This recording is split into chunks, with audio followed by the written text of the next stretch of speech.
Hey everybody, we're back with another episode of the Fran Lung podcast, the Fran Lung Show.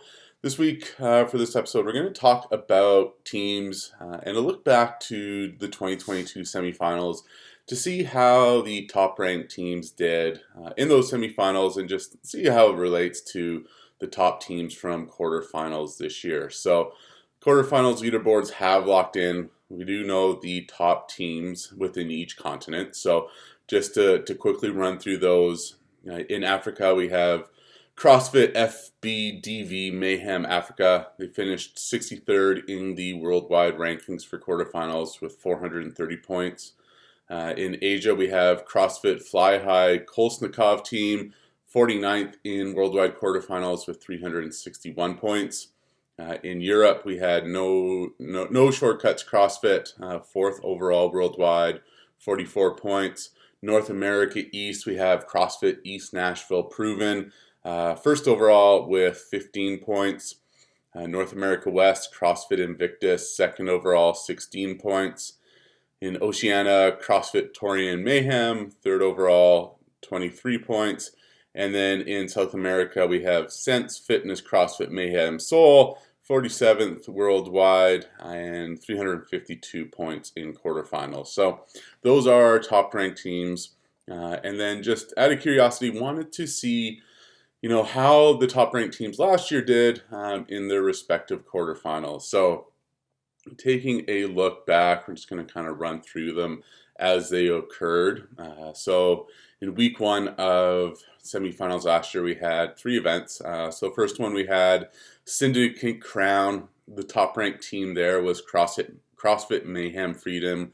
They were the overall winner of quarterfinals. The worldwide quarterfinals had 10 total points, so 5 points better than the proven team this year. Their semifinal, they won. Did a sweep across the board, 6 out of 6 event wins. So one of 3 teams to sweep their semifinal. So no real challengers for that top-ranked Mayhem Freedom team. At Lowland Throwdowns that week was CrossFit Zerutz. They were the second-ranked European team. So just with separate semifinals last year, we're going to cover more teams than this year. They were 11th worldwide in quarterfinals, had 117 total points. So they finished second overall in their semifinal. So they went up against CrossFit Reykjavik, who is the third-ranked team, I believe, actually, in that semifinal. And Reykjavik, again, also was one of the 3 teams to do that clean sweep. But Zerutz, finished second overall, advanced to the CrossFit Games. Also in week one, out of Torian Pro and Oceania, there was CrossFit Zelwyn. They were 4th overall in quarterfinals, 45 points.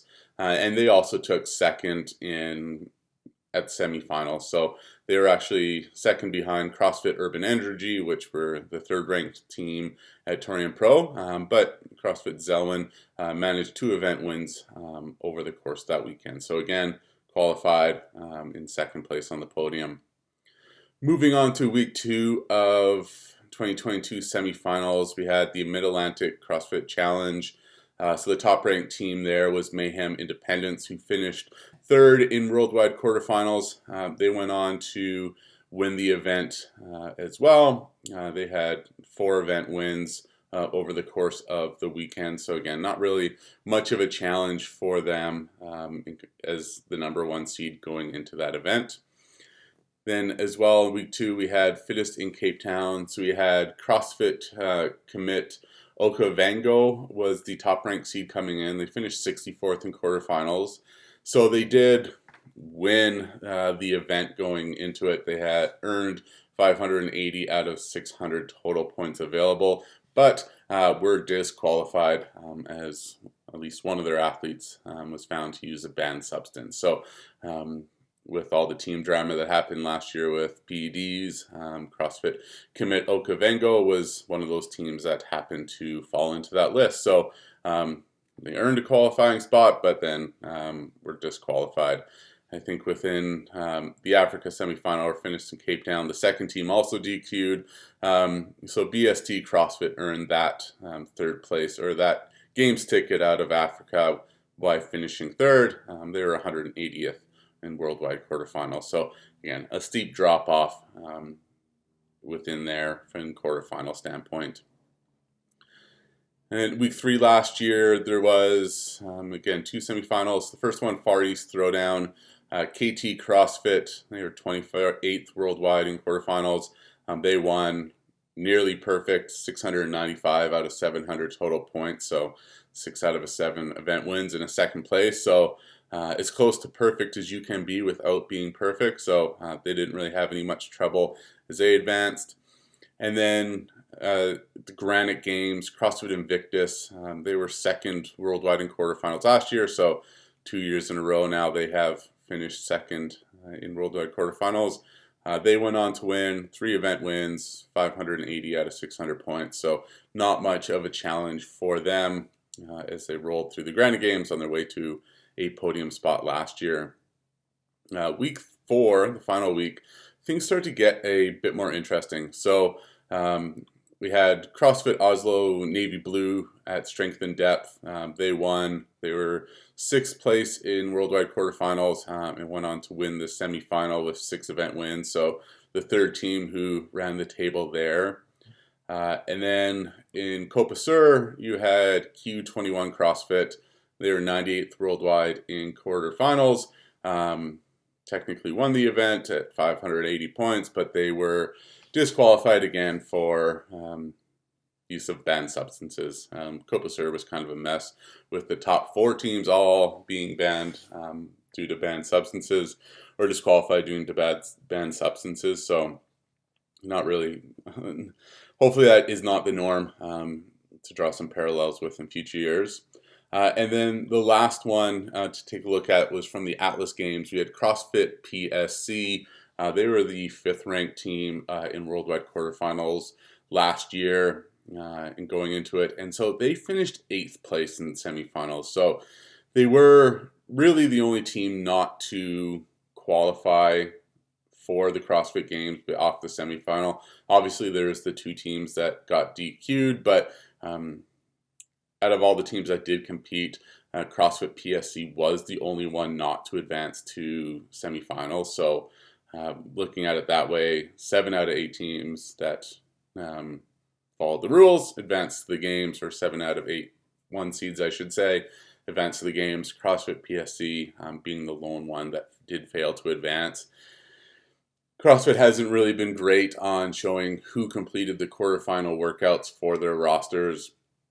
Both Emma Lawson and Jack Farlow are CrossFit PSC athletes and did compete as individuals at the athlete games. So I don't know if they stacked their teams for team quarterfinals with those 2, and then I just had a weaker roster for semifinals or not. But it is interesting to see that, you know, there is a single team that did not advance just based, or only one top-ranked team, I should say, that did not advance to the CrossFit Games. So for the teams that have earned those top spots in semifinals, obviously it's going to be a lot more confidence that they are going to go on to the CrossFit Games. It will be a bit interesting this year just due to the consolidation of semifinals in both Europe and North America. It's, you know, probably not as likely at No Shortcuts CrossFit, CrossFit East Nashville PRVN, and CrossFit Invictus. It's going to be a lot harder for them to run the table, obviously, just because there's going to be a lot more teams in the Vive for each competition. But both PRVN and Invictus are, you know, less than 20 points total in quarterfinals, so they definitely have the capabilities to do it. Just it's going to be a lot harder with those many more teams in play with there. It is interesting to turn out when we talk about sweeping all the events. CrossFit Torian Mayhem, when it came to quarterfinals, they were the only team to win every event in their continent's quarterfinals there. So potentially they do have that opportunity. They've proven they can run the board in quarterfinals, so maybe they run it again at Torian. Only time will tell as we go to see that. So again, just a quick look at 2022 and how the top ranked teams did at quarterfinals, just to provide a little bit more insight to what to expect this year. Obviously, things are different. Super teams are back, consolidated semifinals. But again, let's see what happens. If anything, it should be fun to watch. And that's it today from the Franlung podcast. If you could share, comment, review, subscribe, all those wonderful things with the podcast or the YouTube show, that'd be appreciated. Give us a follow on Instagram at Franlung Analytics. And then with there, you can also sign up for our weekly newsletter.